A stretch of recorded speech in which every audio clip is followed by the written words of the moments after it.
everyone, my name is Syafira Fadilah and I am a student in Universitas Negeri Semarang majoring public health. So, as a public health student, I know about stunting and I want you to know about stunting. Because in Indonesia, stunting is very worrying. So, here we go, my explanation about stunting through this report text. Stunting, according to World Health Organization, is a developmental disorder experienced by children due to malnutrition, recurrent infections, and inadequate psychosocial stimulation. For UNICEF, stunting is defined as the percentage of children aged 0 to 59 months with age below minus if it's moderate and severe stunting, and minus 3 if it's chronic stunting, which is measured using child growth standards issued by WHO. So, it can be seen from the explanation of WHO and UNICEF, stunting is a chronic nutritional problem caused by lack of nutritional intake in a long enough span of time.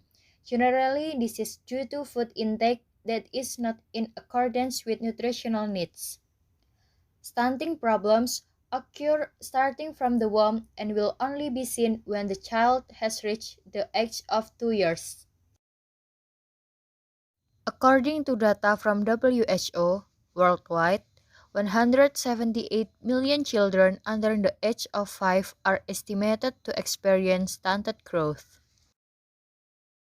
Adoption nutrition says stunting develops over the long term due to a combination of some or all of the following factors, like chronic malnutrition for a long time, retardation of intrauterine growth, not enough protein in total proportion of calorie intake, hormonal change triggered by stress, and often suffer from an infection early in a child's life. The development of stunting is a slow, cumulative process and does not mean that current food intake is inadequate. Growth failures may have occurred in a person's past. To be able to find out if a child is stunted, here are the symptoms that occur. Children with shorter age for children their age. Body proportions tend to be normal, but the child appears younger for his or her age. Low weight for children his age, and delayed bone growth. Based on data from the Indonesia Toddler Nutrition Status Survey in 2019, the prevalence of stunting in Indonesia reached 27.7%. It means that about 1 in 4 children in Indonesia is stunted. This figure is quite high compared to the threshold applied by WHO, which is 20%. Stunting is generally caused by lack of nutrition calculated 1,000 days from the fetus until the child is 2 years old. If at this time span, nutrition is not fulfilled properly, the impact cause has short-term effects and long-term effects.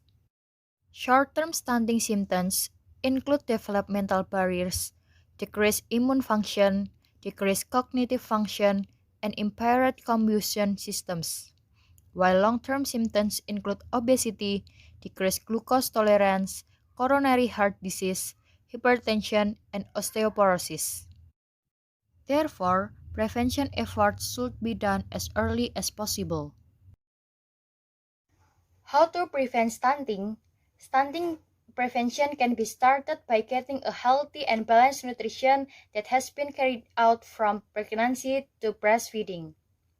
A balanced nutrition needs to be used every day in life. Routine gynecological examination also determine the condition of the child. Then, parents must be understand and implementing good parenting for their children. Clean water and sanitation also be done to keep clean the environmental children. In addition, exercise is also very important to increase stamina and keep healthy. So, That is report text about stunting.